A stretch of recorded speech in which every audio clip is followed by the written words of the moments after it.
ہوئے. ارے اللہ تعالیٰ سارے عالم کو روشن کر دیا تھا, چرند پرند کو زبان دے دیا تھا, ہر پرندہ ایک دوسرے کو مبارکباد دے رہا تھا. ادھر تشریف نہیں سکا, ہر پرندہ اپنے پرندوں کو مبارکباد دے رہا تھا. ہر پرندے ہر جانور کو اللہ تعالیٰ زبان دے دیا تھا. سمندر کی مچھلیاں ایک دوسرے کو مبارکباد دے رہی تھی, فرشتے ایک دوسرے کو مبارکباد دے رہے تھے. ہر طرف خوشی کا ماحول تھا, ہر طرف خوشی کا ماحول تھا. اللہ تعالیٰ کے حکم سے جبریل علیہ السلام ایک جھنڈا کعبۃ اللہ پہ نفذ کر دیے, ایک جھنڈا بیت اللہ پر جو ہے نا نفذ کر دیے. ہر طرف جو ہے نا خوشیوں کا ماحول تھا, اور ایک ہی رو رہا تھا. کون تھا وہ؟ ابلیس رو رہا تھا, وہ ابلیس شیطان رو رہا تھا. کیونکہ سرکار مدینہ صلی اللہ علیہ وسلم جب آ جائیں گے, توحید کا پیغام لائیں گے, قرآن کا پیغام لائیں گے, صراط مستقیم کا پیغام لائیں گے, اور حج زکات نماز کا حکم دیں گے. اب میرا جو مشن تھا شیطان کا بھٹکانے کا, کفر کرنے کا, شرک کرنے کا, اب میرا مشن برباد ہونے والا ہے. وہ رو رہا تھا. تو جبریل امین دیکھے رو رہا ہے. کیوں رو رہا ہے؟ سرکار کی ولادت ہو رہی ہے, وہ کیوں رو رہا ہے؟ تو جبریل امین پیر سے کک مارے رسول تو ملک عدن میں جا کے گرا پڑا, ملک عدن میں جا کے گرا. تو سرکار مدینہ صلی اللہ علیہ وسلم کی جو ولادت ہو رہی تھی, آمینہ رضی اللہ عنہ فرماتے ہیں کہ مجھے ملک شام کے محلات نظر آ رہے تھے. روایت کیا آتا ہے جبریل امین کو اللہ تعالیٰ حکم دے دیا پرندے کی شکل میں جاؤ. اور جب جبریل امین پرندے کی شکل میں آمینہ رضی اللہ عنہ کے گھر میں آئے, اور حضرت آسیہ فرعون کی بیوی جو جنتی تھی, فرعون مردود, وہ تو خدائی کا دعویٰ تھا, مردود تھا وہ, فرعون کی بیوی جنتی تھی. تو جنت سے 70,000 حور کی 70,000 حوروں کی جھرمٹ میں سرکار کے گھر تشریف لائے. اور ایک طرف سے حضرت مریم علیہ السلام 70,000 حوروں کی جھرمٹ میں سرکار کے بیت گھر میں تشریف لائے. اور جبریل علیہ السلام پرندے کی شکل میں آ کے سرکار مدینہ صلی اللہ علیہ وسلم کے والدہ آمنہ رضی اللہ عنہ کے پیٹ پر اظہر یا رسول اللہ, اظہر یا رسول اللہ 3 مرتبہ بولے. تو سرکار مدینہ صلی اللہ علیہ وسلم جب جلوہ فکر ہو گئے تو سرکار کی پھپھو پانی گرم کر رہی تھی بچے کو دھلانے کے لیے. غیب سے آواز آتی ہے کوئی اور بچہ نہیں, یہ سید الانبیاء ہے, محمد رسول اللہ ہے, یہ حوض کوثر سے نہا کے آئے ہیں.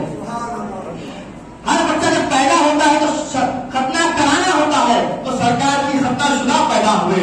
جب ہر بچہ پیدا ہوتا ہے تو غلاظت میں پیدا ہوتا ہے, سرکار حوض کوثر سے نہا کے پیدا ہوئے.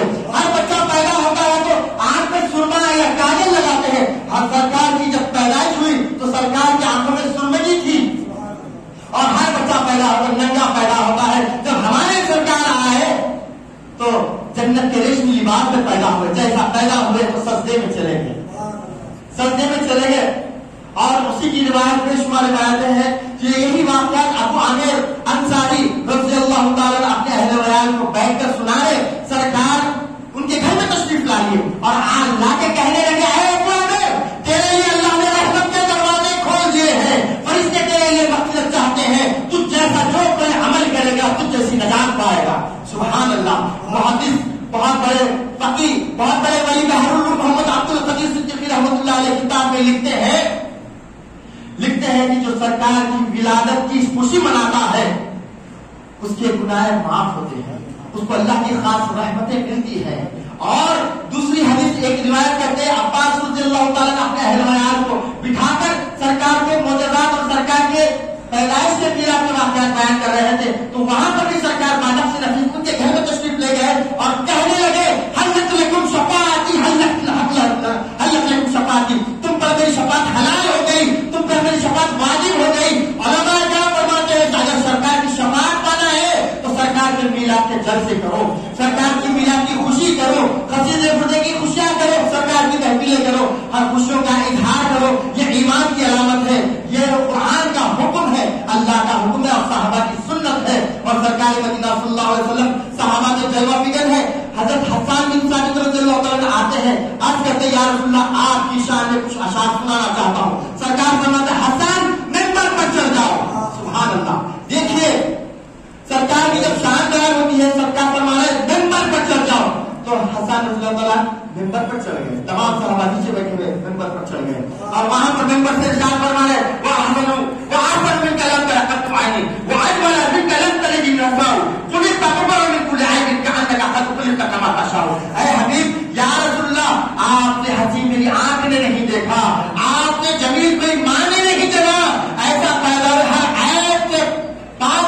یا رسول اللہ جیسا کہ آپ جیسا چاہتے تھے ویسا پیدا ہوئے.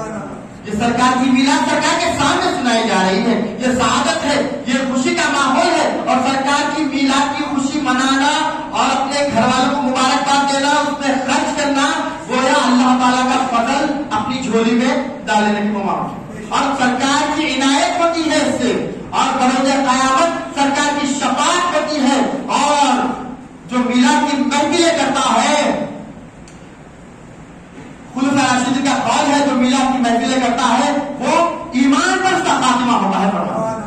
کتنی بڑی بات ہے, ایمان پر اس کا خاتمہ ہوتا ہے. تو اللہ تعالیٰ سے دعا ہے کہ اللہ تعالیٰ ہمیں سرکار مدینہ صلی اللہ علیہ وسلم کی محبت عطا فرمائے, سرکار کا عشق عطا فرمائے, سرکار کی معرفت نصیب فرمائے. اے اللہ ہمیں ایمان کامل نصیب فرما. اے اللہ ہم جو جمع ہوئے اس کو قبول منظور فرما, اس کی برکتوں سے سب پر مالا مال فرما, عزت کی زندگی, حلال کا رزق, ایمان کی موت عطا فرما.